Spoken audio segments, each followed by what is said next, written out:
यशायाह भविष्यवक्ता की पुस्तक अध्याय 57। यशायाह अध्याय 57। धर्मी जन नाश होता है, परंतु कोई इस बात की चिंता नहीं करता, और भक्त मनुष्य उठा लिए जाते हैं, परंतु कोई नहीं सोचता कि धर्मी जन पहले उठा लिया गया, ताकि आने वाली विपत्ति से बच जाए। वह शांति को पहुंचता है, जो सीधी चाल चलता है, अपनी खाट पर विश्राम करता है। परंतु तुम, हे जादूगरनी के पुत्रों, हे व्यभिचारी और व्यभिचारिणी की संतान, इधर निकट आओ। तुम किस पर हंसी करते हो, और तुम किस पर मुंह खोलकर जीभ निकालते हो? क्या तुम पाखंडी और झूठे नहीं हो?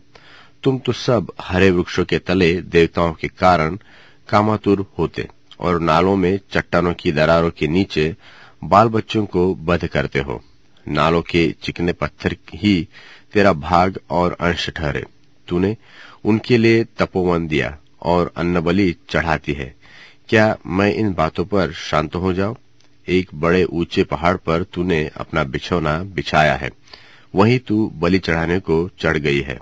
तूने अपनी चिन्हानी अपने द्वार के किवाड़ और चौखट की आड़ ही में रखी, और तू मुझे छोड़कर औरों को अपने तई दिखाने के लिए चढ़ी।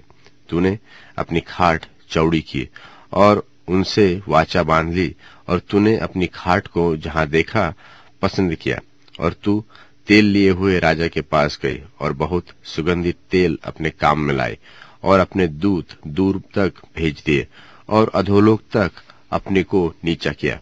तू अपनी यात्रा की लंबाई के कारण थक गई, तो भी तूने न कहा कि व्यर्थ है, क्योंकि तेरा बल कुछ अधिक हो गया, इसी कारण तू थक नहीं गई। तूने झूठ कहा और तुझको स्मरण नहीं रहा, और चिंता न की, तो किसके डर से और किसका भय मानकर ऐसा किया? क्या मैं बहुत काल से चुप नहीं रहा? इस कारण तू मुझसे तो नहीं डरती।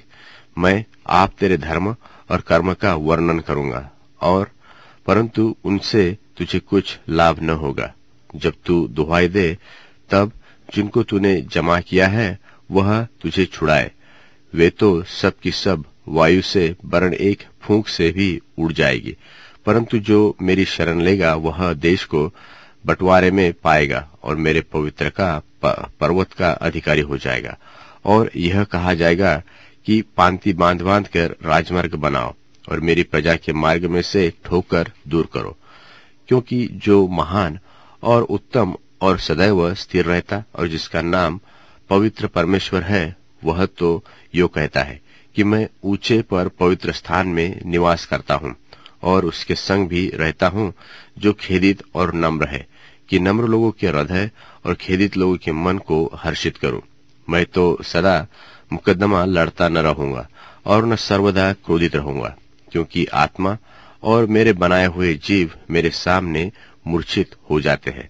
उसके लोभ के पाप के कारण मैंने क्रोधित होकर उसको दुख दिया था, और क्रोध के मारे उसके मुंह छिपाया था, और वह अपने मनमाने मार्ग में से दूर भटकता चलता गया था। मैं उसकी चाल देखता आया हूँ, इसलिए अब उसको चंगा करूंगा और उससे ले चलूंगा, और उसको विशेष करके उसमें से उसके शोक करने वाले को शांति दूंगा। मैं मुंह के फल का सृजनहार हूँ। यहोवा ने कहा है कि जो दूर है और जो निकट है, दोनों को पूरी शांति मिले, और मैं उसको चंगा करूंगा। दुष्ट तो लहराते हुए समुद्र के समान है, जो स्थिर नहीं रह सकता, और उसका जल मैल और कीच उछालता है। मेरे परमेश्वर का यही वचन है कि दुष्टों के लिए शांति नहीं है।